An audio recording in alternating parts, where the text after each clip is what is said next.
It felt like we've been saying hot for quite some time. Funny to say that considering we officially kick off summer tomorrow, but it does help to keep things in perspective. So considering how we're about 2/3 away through the month of June, it's worth looking back to see how we fared. Well, to start the month out, as you remember, we had to wrap up a wet May and a wet start to the month of June, which actually kept temperatures right around 80 degrees. But once we hit the 7th, and certainly the 11th, we put up with a 10-day stretch pretty much of highs running well above normal, and that did include today's high of 92 degrees. We're going to see more of that red fill up before a good pattern change, fingers crossed, comes our way by early next week.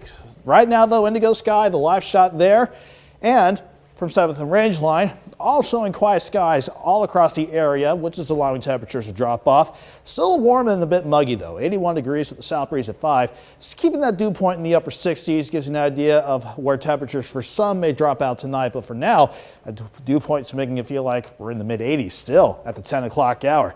Upper 70s to lower 80s as far as your air temperatures go, but you factor in those dew points, it still feels like the lower to middle 80s across a good portion of the region. Eventually, we'll drop back into the lower 70s tonight as we continue with mostly clear skies in the Skywatch storm tracker. What I'm tracking next, a cold front coming in from the northwest. That's going to finally graze us as we go through the middle of the week as this upper level high starts to buckle down a little bit and shift off toward the south and southwest a little bit. But as long as it's still in charge, it's going to do its darndest to make sure that we stay hot temporarily.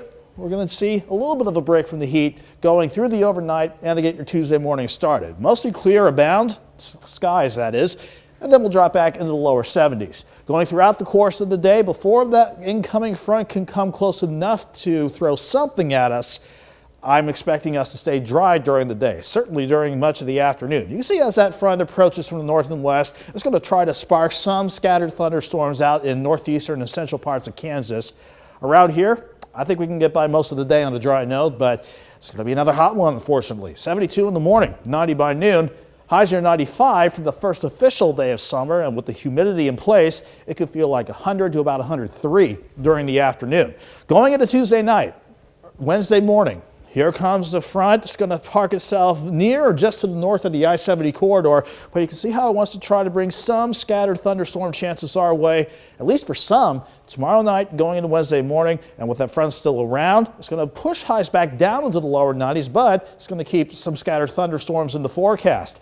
We'll do it all again for Thursday, lower 90s with some scattered storms, but then the front lifts back north because of that upper ridge building back in. That'll push us into the upper 90s, maybe a couple spots close to 100 for Friday and Saturday. But this is the big weather change I'm watching. As long as this holds going into early next week, and Sunday in particular, late night storms Saturday going into Sunday, but look at what it does with that upper level ridge. It squashes it. And we'll be thankful once that ridge really shoves back to the south and west of the region. 95 tomorrow, 92 Wednesday, 91 Thursday, upper 90s, the hottest days in the 7-day stretch, Jordan, then lower 80s for high Sunday and Monday, and hopefully, fingers crossed, 61 for Monday morning. Yeah, low 60s at nighttime seems awesome. Yeah, for June, we'll take it. No kidding. The Kelly thing as much as always.